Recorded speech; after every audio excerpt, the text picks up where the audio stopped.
collapse. What's in your disaster response plan for the case where Texas goes down, maybe for the next 5 days? What would be in such a disaster plan?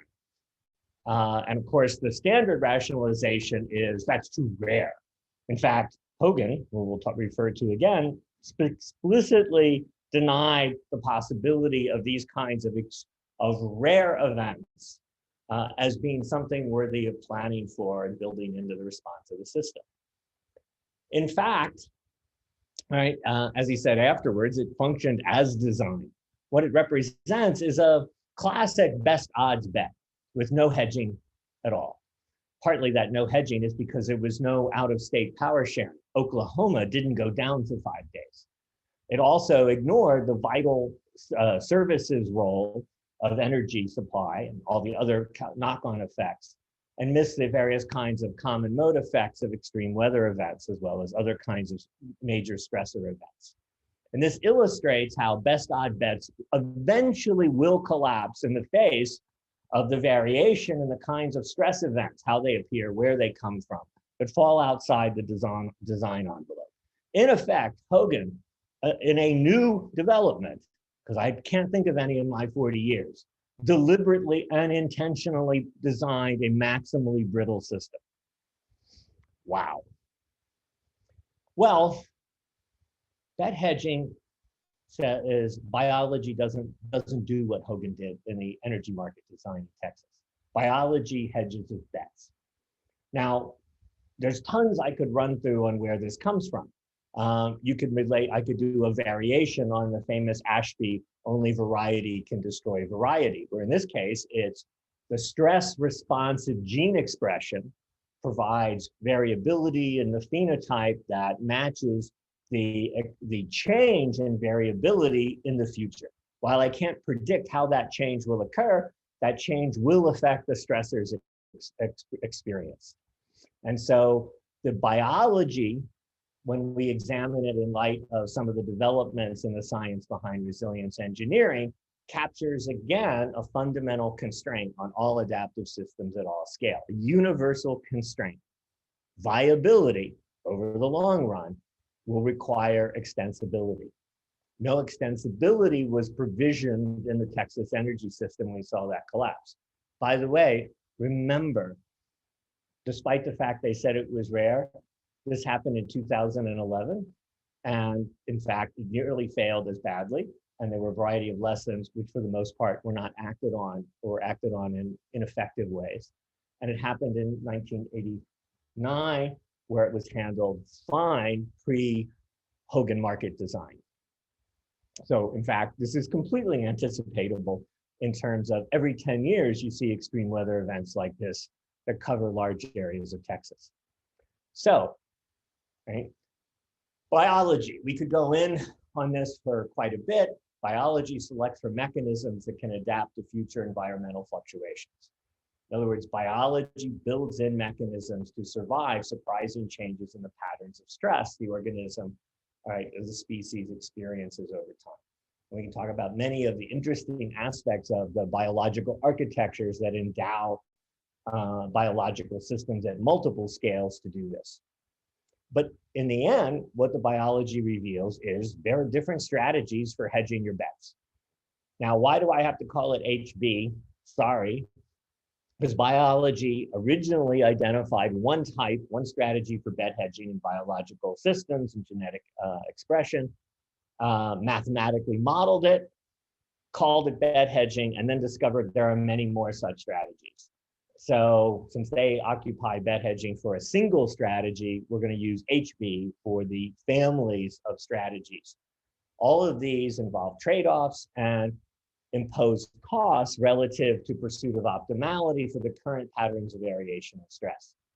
All are based on forms of diversity, interestingly, at least two time scales, two temporal scales of temporal variability. In biology, it's within and across lifespans. For human and social systems, we have other ways to think to model those parallel timescales. So it's driven by how future fluctuations in the environment can saturate stress handling mechanisms. So it's not the stressors per se, but the stress handling mechanisms. And that turns out to be relative to certain factors that influence the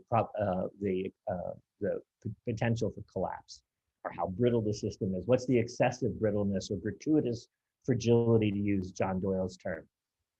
Now, interestingly, hedges aren't right or wrong. They are different ways to be responsive to these risks of changing variability and stress. And interestingly, biology actually models and simulates these over cycles in order to examine the potential for different strategies to manage the constraint of producing extensibility that preserves viability in the long run. Well, don't cognitive and human systems fall within biology? Right? Well, we lose and we add properties. And those are interesting to think about and how the results apply. But human systems have to act under potential novelty, uncertainty, noise, changing tempos, and range of threats, just like all biological systems, right? And so the first thing is hedging our bets a unifying theme? First, across all forms of adaptive systems in the biological universe, right? And between NDM, standing for how we look in naturalistic settings at how these things really work, discovering it's not really about decision making, and resilience engineering. Now, reminder for people, you may or may not have seen this in things or seen the video in advance on a synthesis on bet hedging. The novelty inequality is when you're in a deteriorating, challenging situation, the potential novelty you face, however much of it you recognize at the time, is much, much greater than the eventually determined novelty after the event. In other words, hindsight bias eliminates the ability to see the critical, fundamental role of hedging your bets, as in the biological world. So NDM, right, has developed tactics to hedge one bets. That's one way to synthesize NDM cognitive work systems results, right? What should you do given all courses of action can be wrong in some way? Even best odds courses of action will be wrong in some situations with real significant consequences, right? Potential collapse, potential significant harm. So writing a summary of this relative to how people have failed to hedge their bets in the current pandemic, I summarized the NDM CSE research by saying you have to hedge, but be decisive, synchronize across roles and levels while remaining ready to revise as change continues. That timing matters in the balance of what seems paradoxical of hedging and remaining tentative and open to change, yet being decisive and going ahead with acting and recruiting others to act in a coordinated, synchronized way. So the window for opportune action is a timing constraint, where acting too early, right, can be premature, and acting too late when the situation is already cascading out of control and decompensating, right? Hindsight always removes our ability to see the protective value of hedging.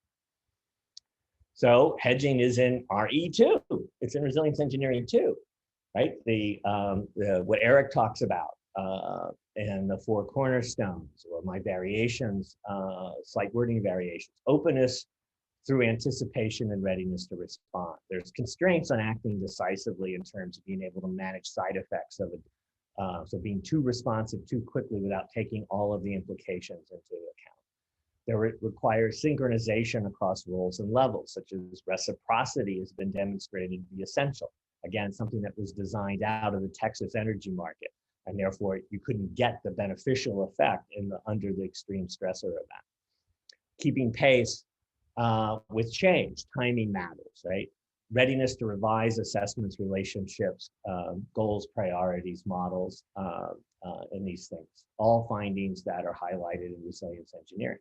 So what kinds of interesting discussions could we have leading up to or during our virtual NDM REA FONSI meeting?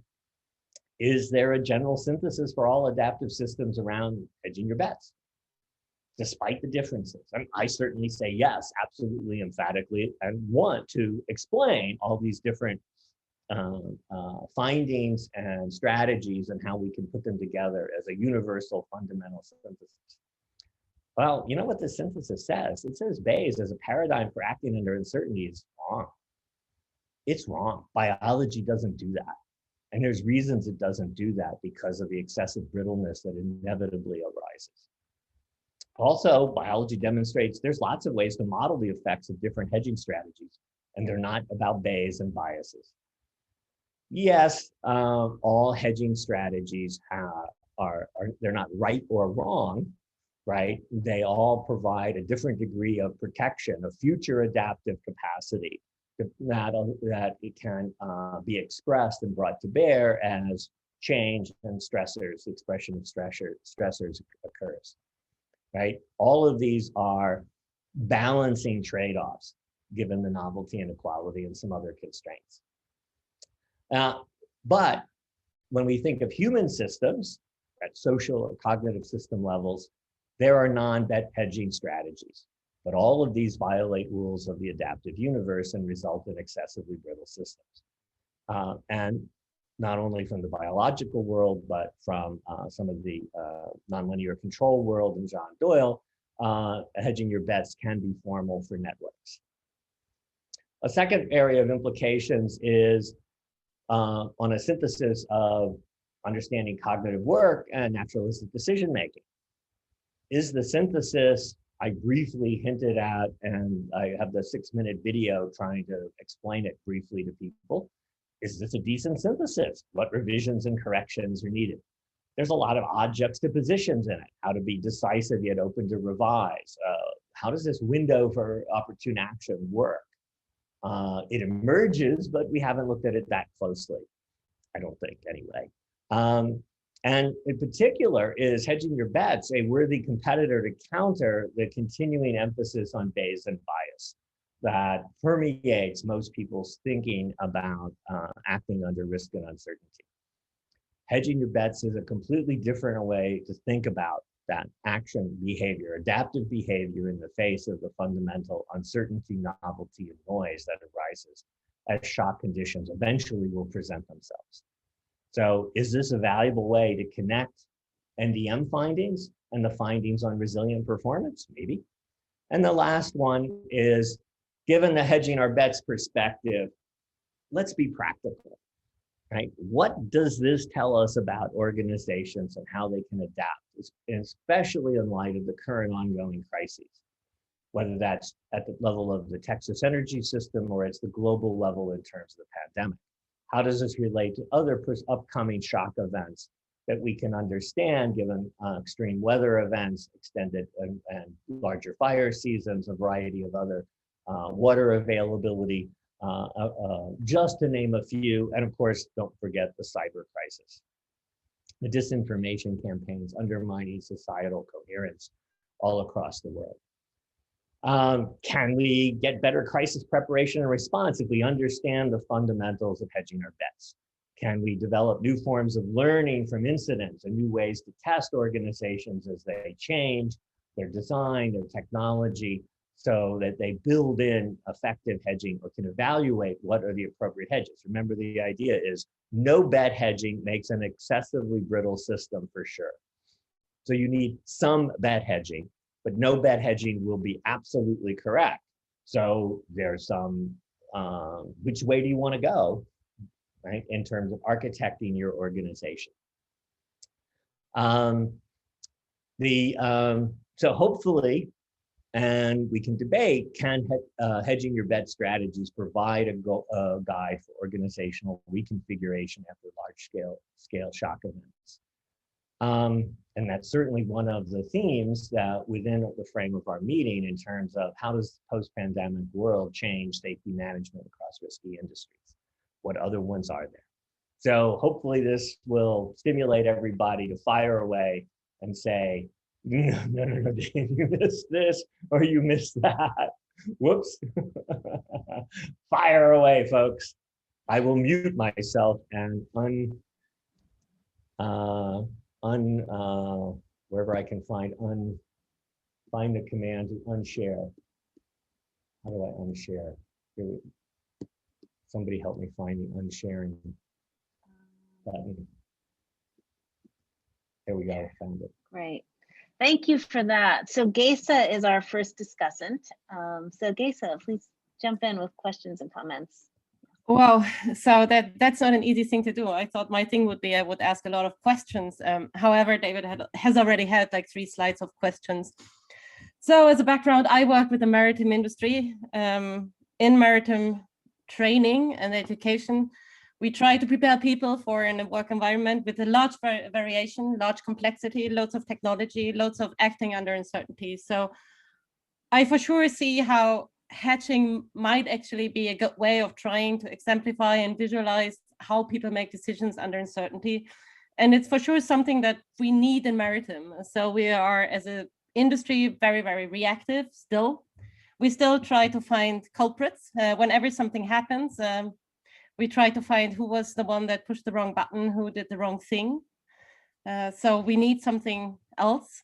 Also, given that when something happens in maritime, you're already fighting against the odds. I mean, accidents don't really happen in good weather conditions. There are loads of stuff that is beyond your control. You're in very heavy weather. There is very little manning on board. And now you have to deal with all of these complexities and have to do the right thing. There's basically no way how to do this. At least I would say that. I invite everyone to challenge that, which also means that we normally have 2 strategies whenever we end up in these horrible situations. First of all, we try to gain control in some way, which means that protect the lives of those that are on board. So you can make a decision on evacuation or try to extinguish fire, try to minimize whatever is the cost of life.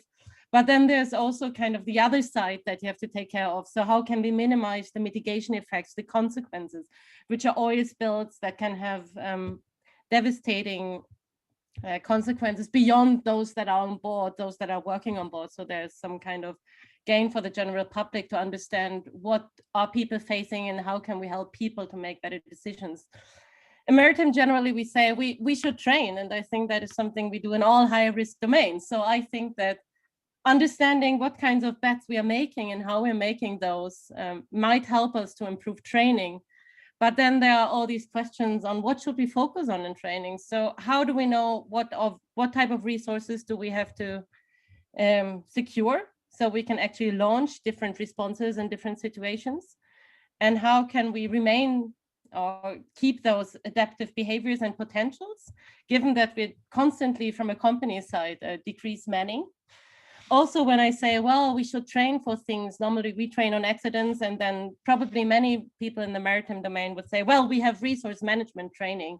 And that tells you how you use all effective resources, giving a certain context. However, when you look into maritime resource management, that is what we do in current research projects, we see that we train on accidents, and we are not particularly good in trying to understand what are the complexities people are facing and what are the trade-offs that you actually have to do. Again, you're in a very exposed position. So maybe bet hedging is a good way of us to understand what kind of bets we are facing, what we can do. However, whenever I present resilience to people in the maritime domain, they tell me, well, that's a great concept, but how do we actually do that? And I think that there's a bit of a risk. So how can we actually present something that we can train on and where we can use this concept to try to understand what kind of sacrifices do people have to make? How can we have people make better decisions or can support their decision making? How can we support the company in actually understanding which type of resources are needed?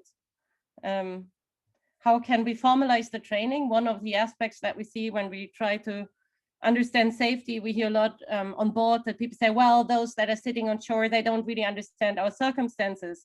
But those sitting on shore are also the ones that order the training. So if we want to use bet hedging and try to understand how to do better training, we also have to have an organization and perspective on that. So how can we use this to show an organization what type of adaptive potentials they need to secure and make people aware of?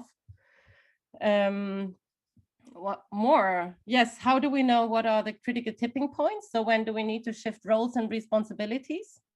How can we actually visualize that? And how can we train on that if the context is so complex?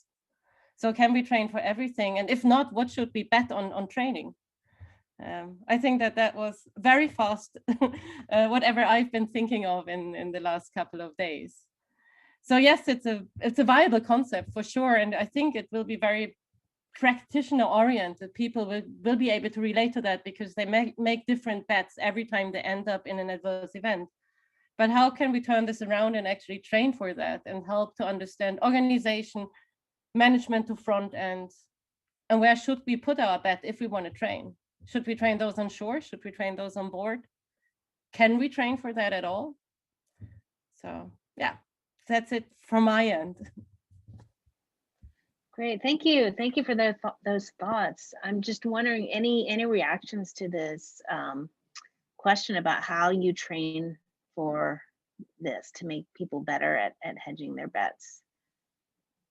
Dave, I don't know if that's anything you've been thinking about already, or if others have a response.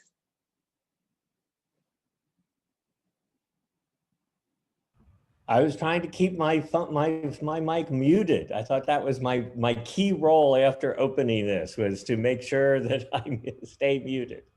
So, right, resilient performance certainly always depends on practice, right? That's one of the easy findings, right, of the ability to, in fact, it's the operational definition of resilience to avoid all of these debates that go on forever. The operational one is, how do you practice, how do you develop skills, which requires you to look at stressful, anomalous situations, exceptional situations. But you're doing that practice in the belief that it is enabling capabilities that will be important when the next event, the next surprise you face is different from any of the ones you practiced. This certainly was the basis for practice in mission control for the Apollo and space shuttle era at NASA. Thanks. I just also want to highlight, we have a comment here from Mike Rayo saying, maybe we should be thinking about training as a resource in itself. So how do you hedge other bets? Which I think resonates with your point, Gesa, that you have to think about, do you focus on the people on the ship or the people on the shore? But if the training itself is a resource, how do you hedge bets around that? So, well, and I'll throw out there, it's interesting to consider that idea of training as a resource, because one of the things that we talk about a lot actually at Netflix, and we use the language of take a bet or place a bet. It kind of requires that everybody knows that a bet has been made. So there's lots of ways to react to that bet. It could be training, it could be developing actually entirely new skill sets. And I've got a couple examples if you want them. But the point is if the system doesn't know that, the organizational system doesn't know that a bet was made, people throughout the system actually can't react on that information and understand, well, what was the wager? What would we lose? What would we gain?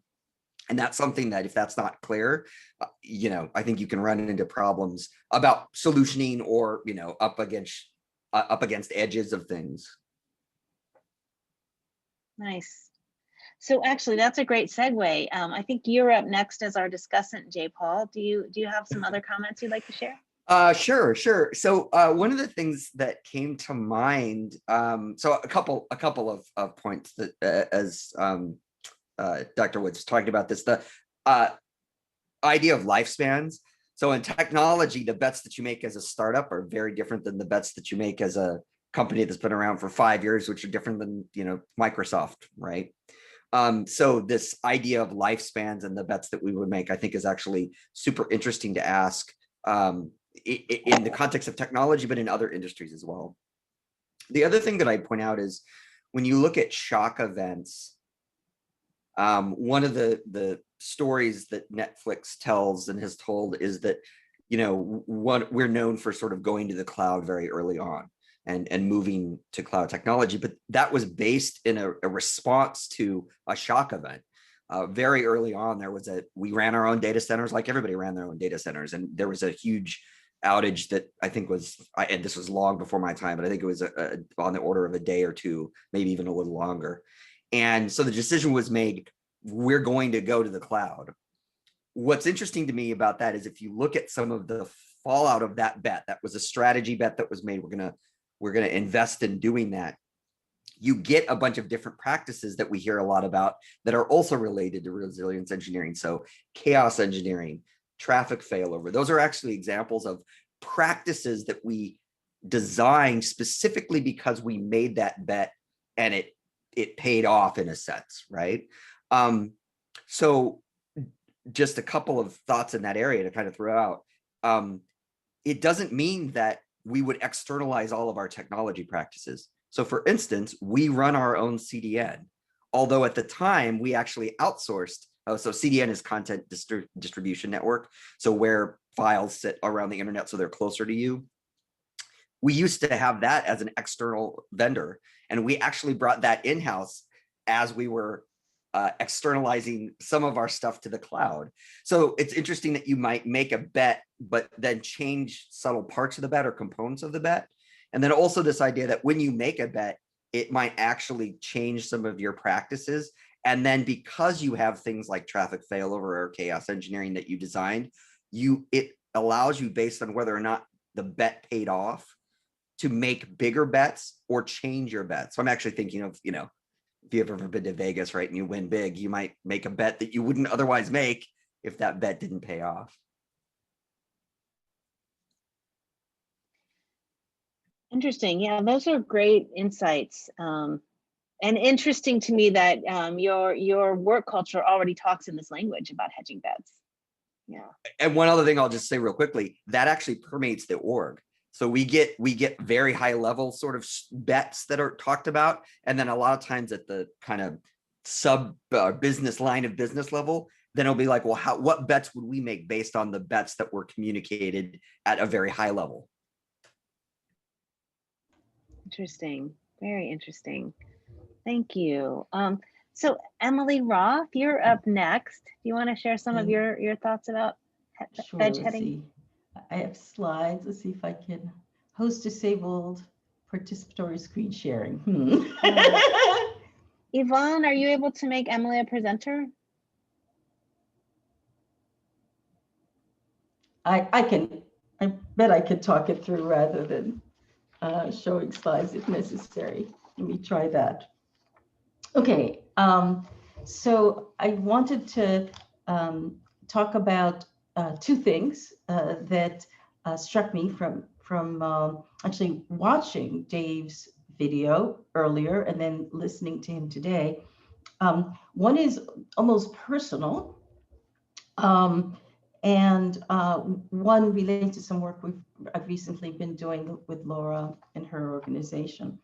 But the personal one is we're really all facing a highly uncertain situation and need to hedge our bets in the context of responding to COVID and the things that arise related to it. So one of the things that the COVID event has taught us is that really hedging bets and dealing with uncertainty happens at all organizational levels. And in so doing, the hedges that are made at one level can create dilemmas at a different level. So a very simple personal case is Human Factors Organization Society is having its meeting in October.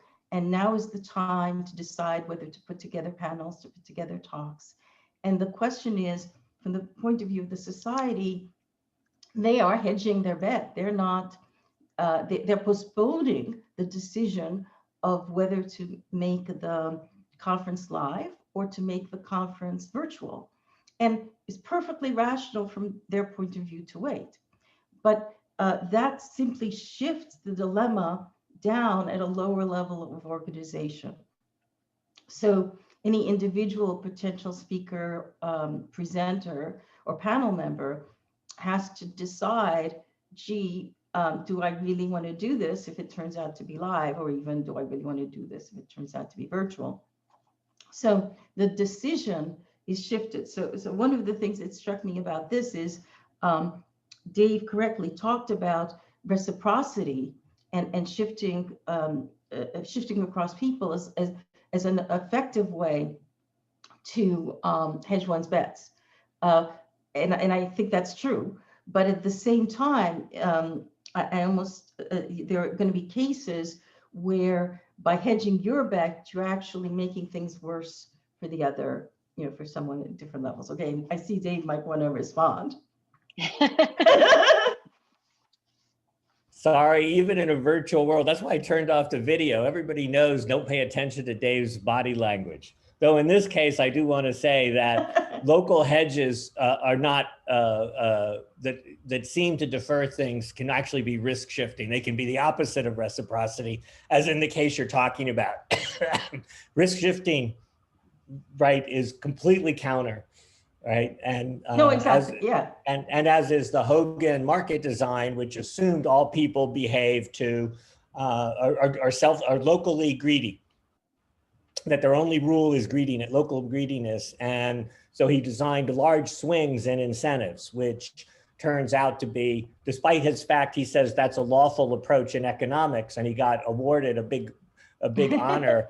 He's absolutely and totally wrong. And so it's not picking on Hogan, it's picking on the fact that if we don't understand these principles, we will make mistakes. And that's the big difference, Ann Miller out there, between the biological world and the human cognitive world, social system world, is the biological world has mechanisms, has an architecture. You can look at Lynn Margulis's work in biology, which is different than what we all learned in 101 biology, because it's all full of myths and old things, and how these apply, given genotypic, phenotypic expression, given genomic transmission. Biology has solved the problem. Doesn't mean there aren't losses, because there's trade-offs. And so you will always fail. This is answering a series of questions from Ann, comments from Ann. So you're really saying, and I agree, and I like your idea that risk shifting, you created you probably had this concept, but risk shifting is an important negative consequence of some kinds of. Let me continue. And I think I might be able to take over this screen. Let's see if this works. Did this work? Can you guys see my screen now? Not yet, no. Oh, share. Let's try this. Share. Any luck? All right. Yes. Okay, so let me see if I can move on. Okay. So I wanted to also take the opportunity to present some examples of the hedging concepts that Dave described in the concepts of some work that I've been doing with Laura Militello and Kay Ernst and others, we've been trying to understand implications of future vertical lift, advances in helicopters. And in that context, we sort of went back and used critical decision method to understand how people today deal with emergency situations or challenging situations in military helicopter applications. And I wanted to go through one quick example to give you a sense to illustrate many of the concepts that Dave talked about. So in this case, there were two helicopters, and their job was to support a mission, Army missions. They're Army people on the ground, and their job was to oversee them and provide security. There were two helicopters with two people in each helicopter, and literally minutes after the troops landed, one of the people on one of the helicopters noticed that the hydraulic level and pressure in the helicopter was going down. And this is a serious event because it could cause the helicopter to crash. So immediately, as a team, they did the following. The first thing they did was very quickly reconfigure displays so that they could start monitoring the hydraulic level and pressure. And at the same time, they immediately put in a route back to the base. And the base was only 3 minutes away, so it wasn't very far. So the first thing they do is anticipate and prepare for the worst case, but they don't take action yet, right? So they're hedging, they're getting ready to take action, but they don't. The next thing they do is understand a need to redistribute roles and responsibilities, because now one of the people whose job it was to provide oversight to the troops has shifted his attention internally in order to monitor the displays. So immediately they inform the wingman that he's on his own. He has to do all the oversight himself. And then the next thing they do is they realize that they will in fact have to go back within a couple of minutes. But if they go back, there's a dilemma. The two helicopters could go back, but then the troops are left on their own. The helicopter trouble could go back, but that would leave the remaining helicopter vulnerable. So they needed to find a way to manage and balance the two conflicting goals. So they very quickly developed both a short-term plan and a longer-term plan. And I thought that itself was interesting. As a short-term plan, they knew they had some Chinooks back at the base 3 minutes away, and they immediately called them back. The Chinooks couldn't satisfy the mission. They couldn't provide security, but they could at least watch over the second helicopter in case it ran into trouble. But the longer-term solution was to hand off the mission to a different Apache team. And they simultaneously arranged for that. So again, for us, the issue is that all of a sudden they had a second set of goals to deal with, and they had to figure out how to manage all the different goals. So let's see if I can. So for me, those represent elements of resilience under uncertainty and threat. And very much, they represent the kinds of things that Dave talked about. So, Dave talked about hedge, but be decisive, build readiness to respond. And what we found is, in fact, they did that. They monitored the evolving situation and anticipate and prepare for the worst. They don't act on the worst, but they get ready. Synchronize across roles and levels. They redistributed the roles and responsibilities, both within the helicopter and across the two helicopters. And then be ready to revise course of action, goals, and priorities. And I think in this case, what was highlighted is the fact that the set of goals that had to be managed grew. So it wasn't so much a manage of sacrificing some goals, which sometimes you have to do, but actually balancing and dealing with the emerging goals. So my response to are some of these hedging concepts useful? I think the answer is yes, and I think that they provide useful framework for trying to understand human behavior in accident situations as well. That's it. Thank you, Emilie. That was really a great kind of characterization here. I like the concrete example. Per Morten, you are up next. Would you share with us your thoughts? So you're still muted.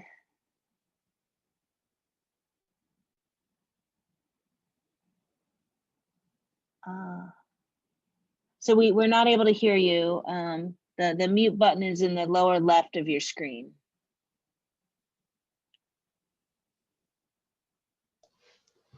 So can you see my screen now? Yes. Yes. Thanks. Okay.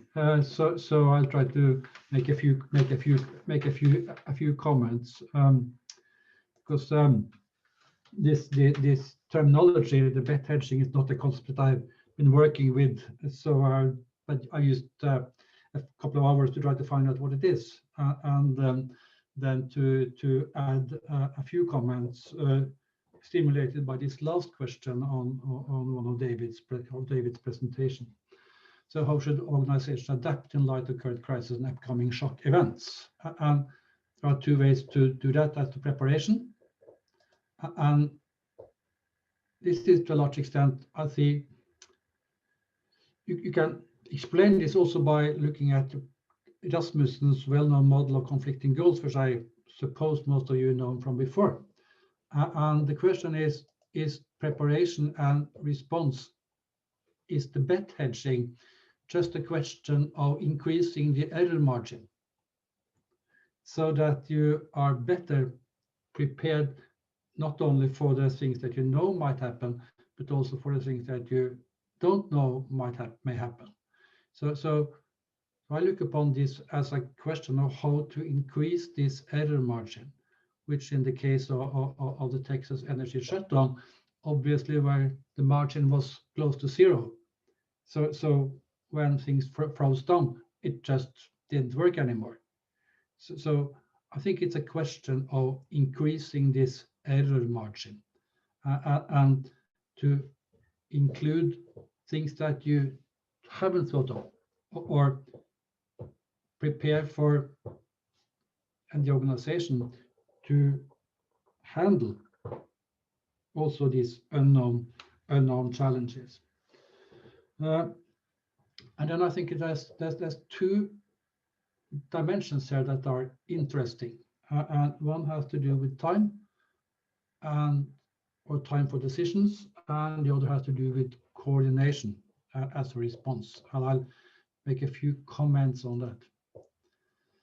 Because when we are up to something in an organization, we always have some time perspective on decisions that we make. And that can range from, say, from seconds to months or years. And the betting, where does that fit in? Is that something that requires preparation months ahead or days? And how can that be taken into action or put into action when you have minutes or seconds available? Then we come also into different kinds of decision making. We can talk about strategic decisions that are based on long-term planning and preparation and fit into the rational choice model for decisions. You have known challenges, you have full oversight of relevant information, you have clearly defined alternatives or a range of alternatives of what may happen, and you can put up several bets, one bet. You can make strategic decisions because you have time. In other cases, you make operational decisions, and they are almost always within the realm of bounded rationality, also because of time. You have limited oversight of information and alternatives. When something is about to happen, we have to make a decision for today or for the next hour, or for even shorter time. And very often in a crisis situation, you don't have any time available at all. And you have to make what we can call instantaneous decisions, where you have no time for planning. And your reason for choice of action, they can only be given in retrospect. We did it because of.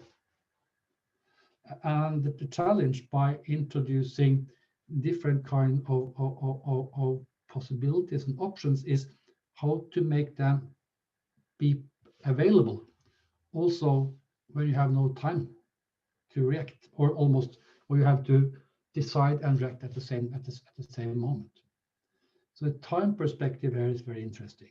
And how do we develop the socio-technical systems so that they can react instantaneously, also for things where they are not fully prepared for? It's not so difficult when it's something you are trained for, some exact response.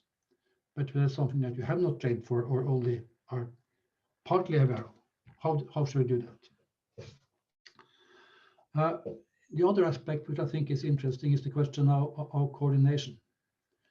Because almost all kinds of emergency handling, at least in complex situations, are dependent on coordination. And I like this definition by Malone and Croston, said coordination is the act of managing interdependencies between activities. And they look upon identify four basic forms of coordination: resource dependencies, sequential dependencies, simultaneity constraints, and task dependencies. And all of these may be relevant in crisis, when you shall handle a crisis. And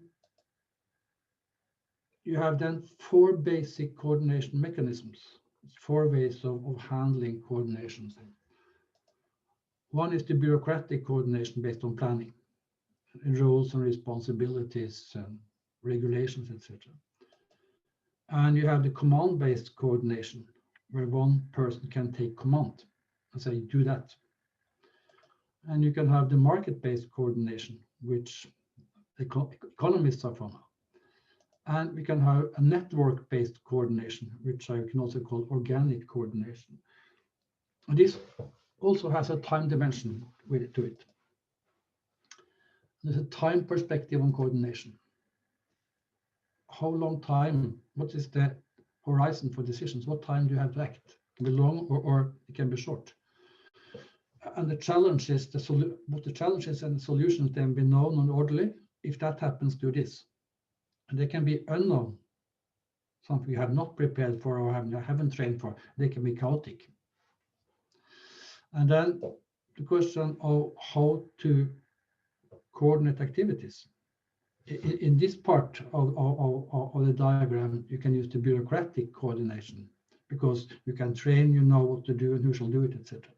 And of course, the bureaucratic coordination is less and less actual the shorter time span you have, but it can still be if the situation is known and to some extent orderly.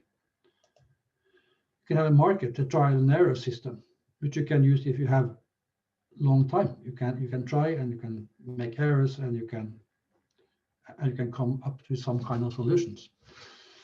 But most cases of emergency handlings are not here. They need situational awareness, adaptability, improvisation, because they are unknown or chaotic, or we have short time. If there's a known situation or an orderly situation where one person can have an oversight, you can have command, do this. That's what they do sometimes in the military or the police or on a ship. If something happens, the captain says, do this, because you have oversight. But you don't have that. If the situation is chaotic and you have short time, there's only one possibility. And that's a decentralized network-based coordination. And the interesting question in this connection is how to prepare for that. How to prepare for situational awareness, adaptability, and improvisation in an unknown and chaotic situation where you have very, very short time span between decisions and action. And can this way of thinking, which David introduced, help us some way here by putting some more input into the preparation phase? Okay, that was 5 minutes or something like that.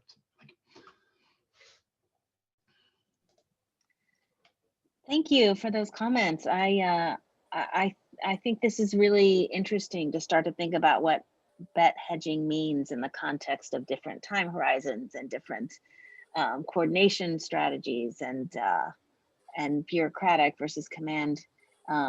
Yeah, this is very nice. Thank you. I am gonna move on to the next. I'm worried about time. I know I started out having discussion in between, but I'm gonna get through all the panelists and then if there's time at the end. So I think we'll just flow right into Joel's talk. Thanks, Laura. And I'm going to be really quick. I'm just going to make one point. And so Dave mentioned this idea of, kind of being decisive, hedging, taking some kind of action. And I think about this in terms of the pandemic, that there's lots of jurisdictions. And so there's lots of opportunities for people to take action. And I'm wondering what might happen in a kind of natural system when different people take the same action in different jurisdictions and end up with different results, because there can always be variability in the results of what people find. And then the general public's tolerance for, well, hang on, we did the same thing as here, but this is now confusing because they got different results to us. So how do we make sense of that? And that's my comment. I want to say one other thing. I really like this in terms of training, just the notion of hedging bets to introduce uncertainty and help people to wrap their heads around uncertainty. But I'll leave it there. Thanks. I mean, it's interesting you bring that up, because when I originally had to put the bet hedging synthesis together, it was relative to a commentary on the fragmentation of responses in the pandemic in the spring. I originally started writing this in April, and then we got into some fights over what it said. And that fights led me to put the synthesis together. And one of the things was the need for synchronization across roles and levels. And that being part of being decisive, if I look at some of the history of this in military operations, the key leaders weren't simply decisive, but they were able to bring a variety of roles and players together to move in a coherent direction. And if you can't get that coherence, right, and at some point you can say coherence trumps new evidence. And there's some classic military examples of pursuing where that trade-off happened in ways that we know about, because they, in hindsight, we know they did the trade. We should have done the trade-off differently. But the novelty inequality says the people in the middle of this didn't know. However, right, like go back to the Texas example, this is every 10 years they have this. Without climate change or with slow climate change, they already have this every 10 years. This is not a novel event, right? And a bunch of people are saying no one could have foreseen this, and that's utter nonsense, right? Again, the Columbia accident, the Challenger accident, we go back through these things that we're continuing to discount. So the anticipatory and non-discounting that goes on in all this. But I think the fragmentation versus synchronization over roles is a major area. And I think our classic NDM results tend not to highlight that as much as it should. So I want to throw this out there as a question, actually. I'm curious, Joel, what you think the role of information availability or bias or information as a marketplace, if you will, plays into what you said. Because if you look at the pandemic, the example I'm thinking of is like, which states decided to open up their economies earlier, and what information did they have? And then people on the ground with mask behavior and that, what information did they have to react to that bet? So I'm curious, it occurs to me when we use the word bet, I brought up this idea of Vegas, where that's like a bet that we make. The context of a bet there is low information and sort of randomness. But if we look at the stock market, that's a bet too. If you look at GameStop, those are bets, but based on some information that maybe some sets of folks have, and other folks have different information. So how does information factor into what that, which I think is fascinating how you frame that? So I want to make a clarification, right? Because I think the discussion, and this is interesting because I didn't anticipate this at all. I want to clarify something, that the point of emphasizing hedging is to say that there is a qualitative difference between modulating your bets based on information and uncertainty and other factors at work, which is still part of what's a best bet. It's expanding the set of criteria for making best bets. Because certainly a standard Bayesian person would go, oh, well, we do risk, we do uncertainty, we calculate this, we can expand a Bayesian approach or related approaches to take into account many different factors, but it's still a best bet, right? And the biology, and I think the NDM findings and the cognitive work system, as Emilie ran through an example, all of which say that hedges are different, qualitatively different. The biology and the resilience engineering key findings in the theory of graceful extensibility says there is something different, that you must preserve some capability to change how you work in the future, because the future will produce events and challenges of the boundaries or limits of how you've adapted to be effective today. So no matter how good you are now and how demonstrably good it is in taking into account all kinds of factors in pursuing optimality, however you want to define optimality, it will run into limits and the world will discover those limits. The world is like a trickster, like Coyote in Native American stories. It will find the boundaries and throw challenge events at it. And biology knows this. I'm sorry to interrupt. I just need to jump in. I realize there's been a miscommunication about the timing. I thought and told panelists this was a 90-minute session, but some folks thought it was 1 hour. So I realize some people have to leave, but I mean, if anyone who wants to stay on, I'd like to, continue for a few more minutes. So again, apologize for that miscommunication.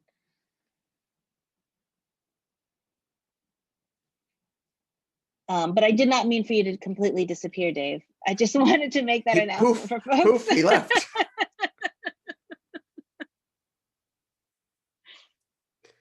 Are you muted? Dave, you're muted. Yeah, go ahead, put Gary on. I'm waiting for Gary to zing me. I've been anticipating he's gonna slaughter me and I'm gonna be exposed for missing something critical.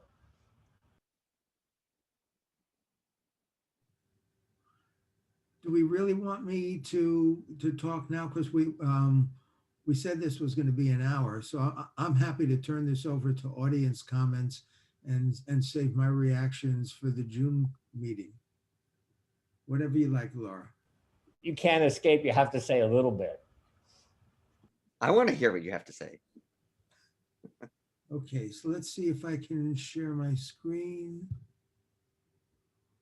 which it looks like I can. Can you see my screen? Yes.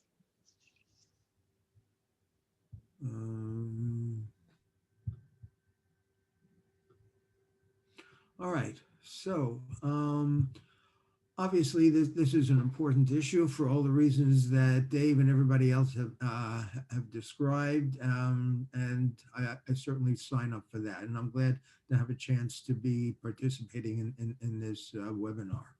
And as Dave and others have pointed out, there's a lot of work in bed hedging within NDM and these various topics. Even our original firefighter study, we found the average incident shifted, the dynamic shifted 5 times, and that was the average. All right, so not to disappoint Dave, one of my caveats, and I don't know how accurate these are, but I figured, let me see what might be a problem. The first problem I worry about is, are we mixing too many metaphors? And we're talking about financial hedging, where I buy a stock, but expecting it'll go up, but I'm not sure it will go up. So I purchased, some options to sell it, and that's going to cost me. And that's a simple measure of what's about money. It's a basic tactic, but that's different from an organizational precaution, things like contingency plans. And that's different, I believe that's different from biological adaptations, which are non-deliberate, unless you believe in intelligent design, and I suspect you don't, David. Then you don't have a deliberate effort the way you do with a contingency plan. And we also know that this is labor intensive and costly. Evolution depends on individual variation, but the individuals aren't hedging. They're not hedging, and the same may be true for organizations. You have the variations, but the individuals are just pursuing one approach, and some will succeed and some will get extinguished. I also worry that bet hedging is a mug's game, and an attempt to anticipate problems and bottlenecks that are essentially unpredictable. And so as a strategy, it has some costs, but I'm not sure what the likelihood of success is going to be. I also worry that it might be a step backwards because it's primarily about courses of action, whereas NDM emphasizes the way you assess situations and diagnose those. You look at, Dave talked about military leaders, we look at them, they can read the enemy conditions and intentions and take advantage of them. So they're not locked into the plan. They have an external focus rather than saying, how can I create hedges for a plan? They're reading what the momentum of the battleground is.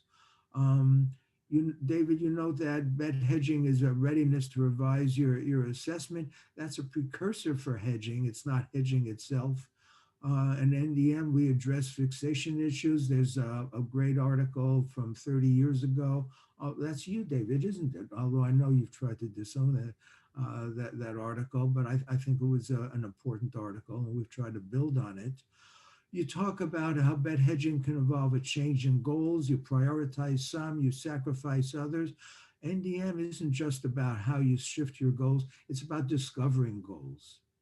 And that's an important issue because the future is going to uncover goals that you hadn't imagined at the very start. Bet hedging depends on expertise, and I don't see that getting enough emphasis. You can't will yourself to be smarter, and we have studies of people trying to do that, and it doesn't work, which gets back to the training issue. Does bet hedging buy into an outdated concept of decision making, which is about bets? It's about choices between options, about gambles. That's where the judgment and decision making community really focused, because it was easy to calculate and easy to do research on that.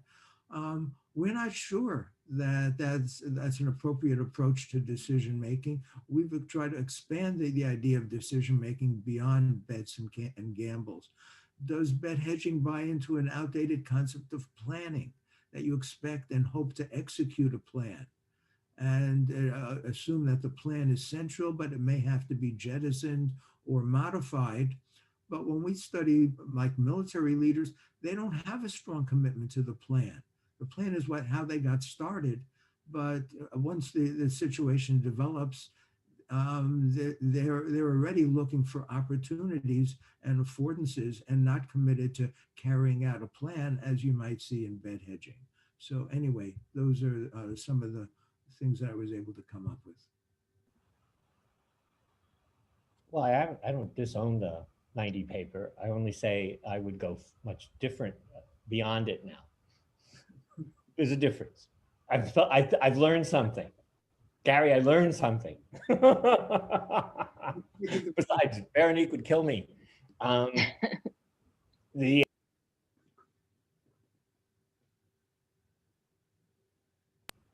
Sorry, I wasn't.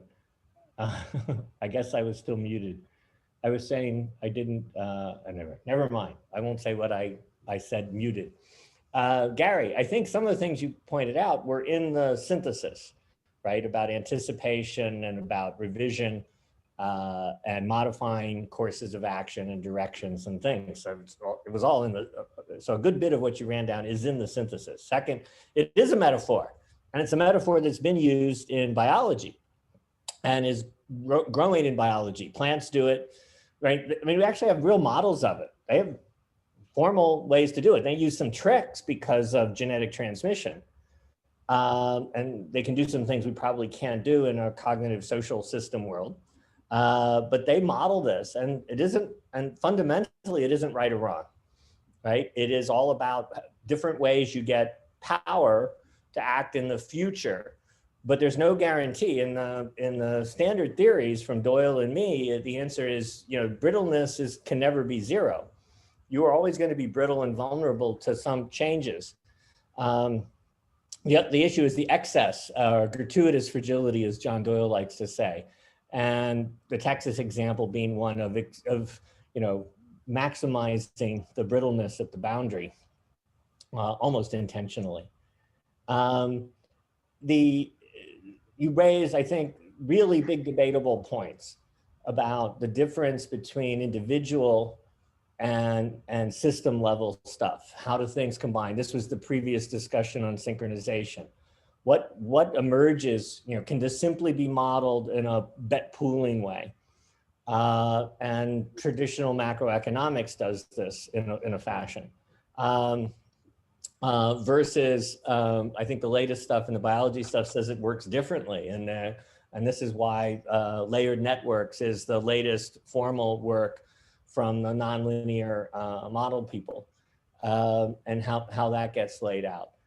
Some of the points you make are in the people who use the metaphor's findings, which is diversity is central. And we see this convergence on and modeling of what is real effective diversity in being able to be responsive to future challenge. But all of them have some form of this is the valuable diversity and this is false diversity. In fact, one of the criticisms of Hogan's folly is that there's no diversity. He made homogenizing assumptions that eliminated diversity which contributed to the excess brittleness of the Texas energy system. And then the other thing is the cost. And this has been a debate since resilience engineering started in the 2006 book, is investing in strategies that give you resilient performance when challenged at the boundaries has a trade-off in costs and pursuit of optimality in the short run. And how do you measure and balance that? And one of the reasons to go to biology is all of those models have cost functions for now. It costs you energy, it costs in mechanisms, it costs in a variety of ways to build this capacity to adapt in the future. And that's why the finding in biology is so exciting to biologists, that they are finding in genetic transmission systems that genetics is selecting on future adaptive capacity, right? Biology is imposing costs on efficiency and optimality now in fitness, and again, demonstrated at multiple systems levels of different biological systems. It still bets on the future. And that's this hard constraint. And this is what we're trying to get everybody to understand. Viability requires extensibility. You have to have a mechanism to metaphorically hedge your bets. You're right, it's just a metaphor. But the principle is viability requires extensibility. If you have non-extensible, right, you're going to rely on ad hoc sources, which turn out to be people in human systems, despite all our criticisms of people. People are the ad hoc source for resilient performance.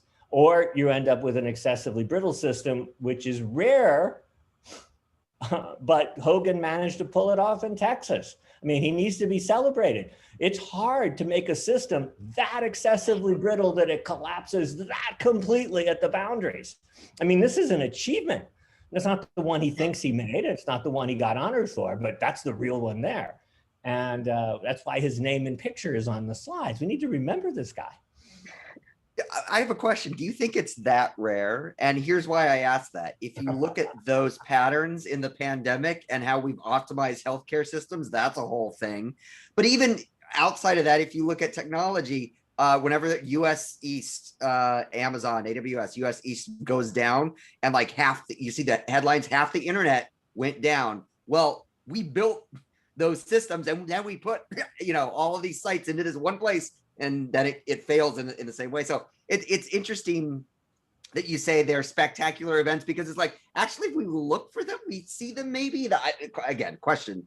Well, I think your point is a brittle collapse happens. Otherwise, we don't have a business. We're ambulance chasers, right? And what drives us is brittle collapse. I think when we study brittle collapse, we also find that there's a variety of things that were invoked to try to mitigate. Try to compensate, try to redirect the sequence of events. Decompensation, right? Decompensation isn't that you didn't have a bunch of mechanisms to respond. They ended up being insufficient given to keep pace with the growth of disturbances and the extent. So, night capital would be an example of a brittle collapse. Right, but they certainly had mechanisms that normally provided resilience. In this case, they did not extend to cross the layers in being able to respond at the right time scale to things. I mean, many of the examples, I just went through them in class yesterday, are about timescale problems. In other words, you have mechanisms that will work, but they won't work fast enough, so they don't work. Right, and in principle, if they worked fast enough, they were okay conceptually. So what really drives it is not being able to keep pace with things. Also, Gary, one of the interesting things in the biology is parallel timescales. That this stuff has to go on in parallel, simultaneously at multiple timescales in terms of adaptation.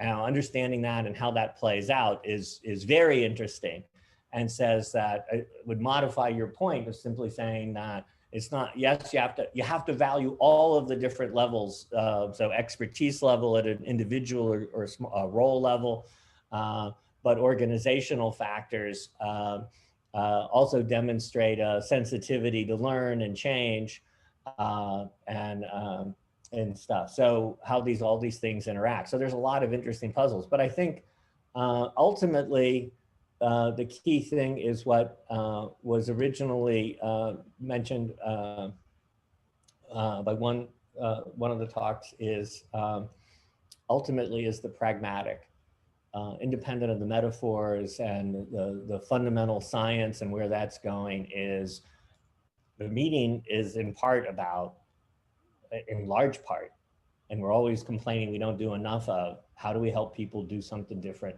tomorrow, next quarter, next year? What can they take away that they can do different in their setting, in their industry sector, in their organization? And ultimately, all the things that we might have fun debating, if we can't connect it to that, then we're not on the right track.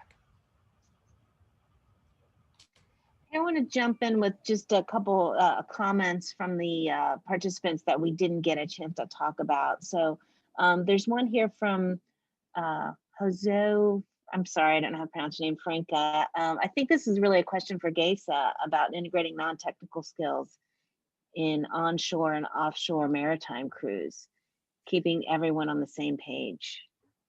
So I'm not a huge fan of the term non-technical skills, because eventually we are in very technical settings, which means that we have to integrate them. So there's like, I have a hard time making a distinction in between them.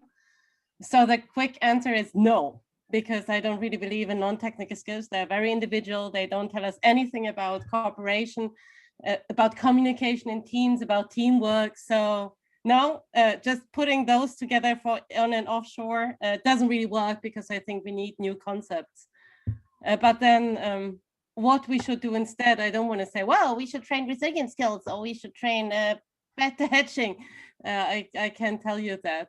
But in generally, we need a new understanding of the system and then new ways of kind of communicating with each other. But I would really not call that non-technical skills. I don't know if anyone else here has something better on that, but I'm not a huge fan of the concept of NTS.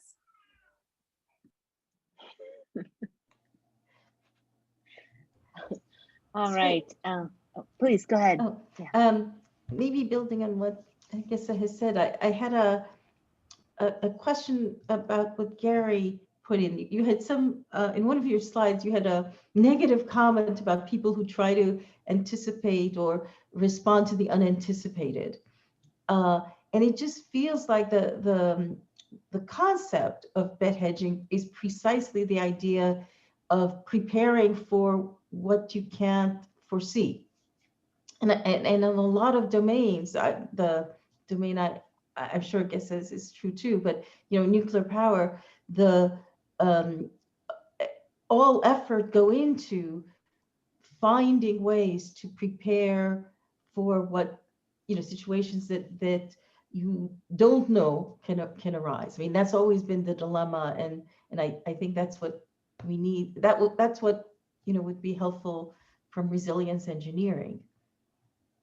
Okay, so let me respond to that. One of the things that excites me about resilience engineering is that it doesn't try to predict the future. It says, let's strengthen the organization and its capacity to adapt without having to worry about predicting the future. So, but in some ways, when I look at bet hedging, it sounds as if people are trying to say, what kind of hedges do we need to put in, and are trying to anticipate bottlenecks and problems. And so that's different than trying to create these organizational supports. So Gary, I want to, in some sense, I'm a little surprised. So I want to challenge you back. I would say that we've been losing to Bayesian bias for 35 years.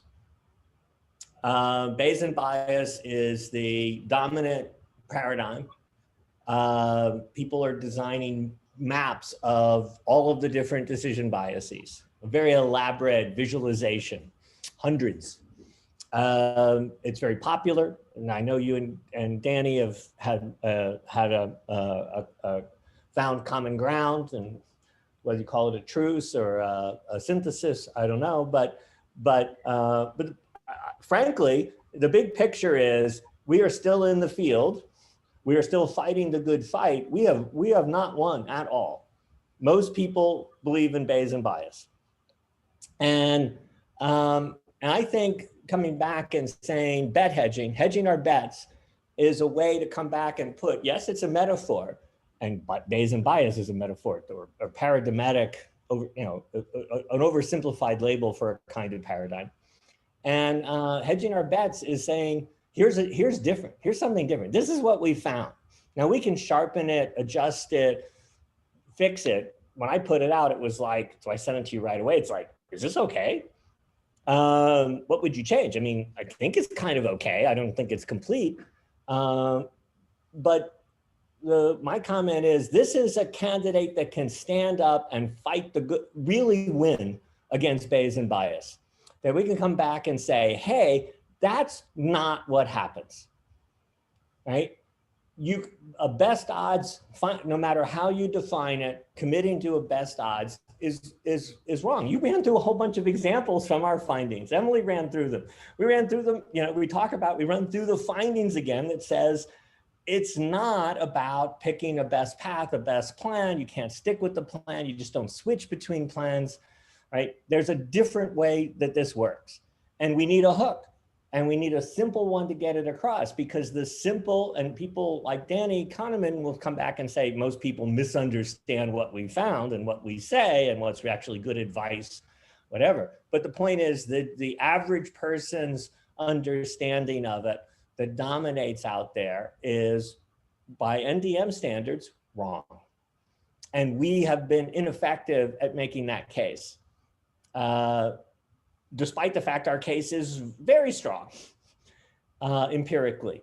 And so to me, bet hedging has the opportunity to have a equal fight. You want to, let's pick at our ground and hack and fight it out. I am happy to fight it out on hedging our bets. Now, help me change it so we can win the fight. Maybe I need more cavalry. Maybe we need more artillery. I don't know. But man, I'm ready. I thought you'd be ready to say, let's get out there and fight this battle and let's win it this time. Okay, so a couple of reactions there.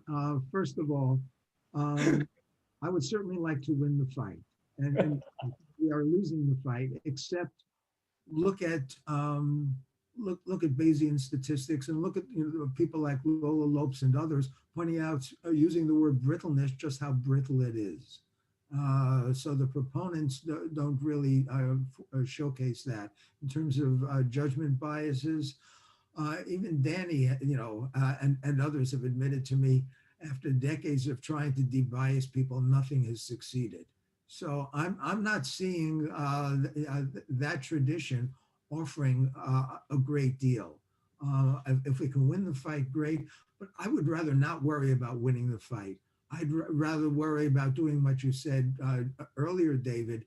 Let's show what NDM and resilience engineering can accomplish and can offer, and just forget about winning a fight, and let's look at what kinds of suggestions and programs and recommendations we can make that will be exciting and effective.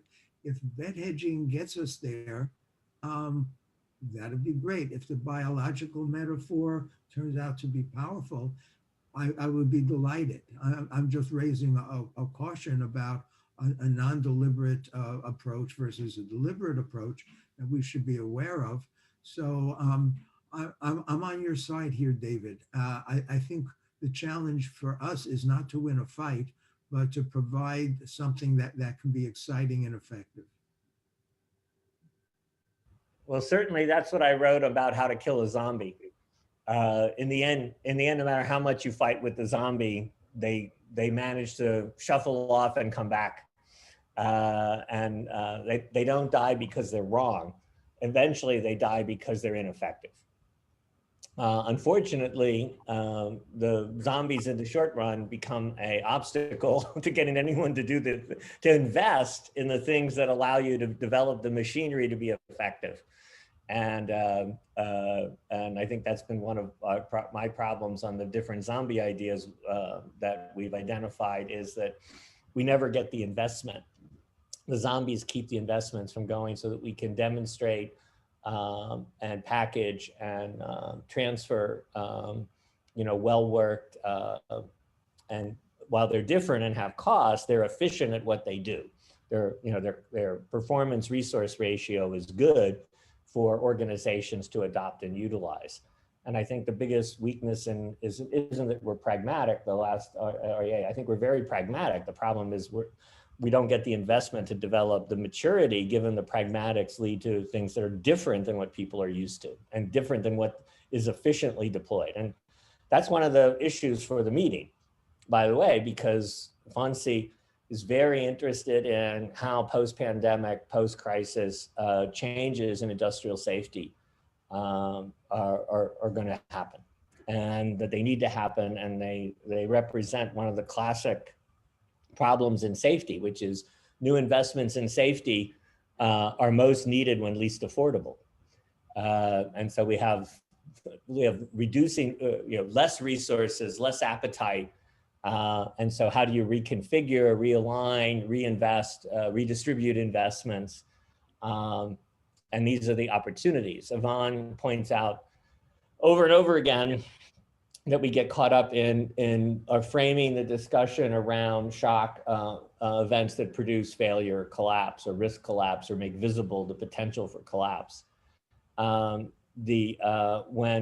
Eric as well, constantly saying, how do we show and demonstrate this as success strategies? And certainly one of the ways you've done your stuff is to show these are successful ways to build expertise and effectiveness in the world.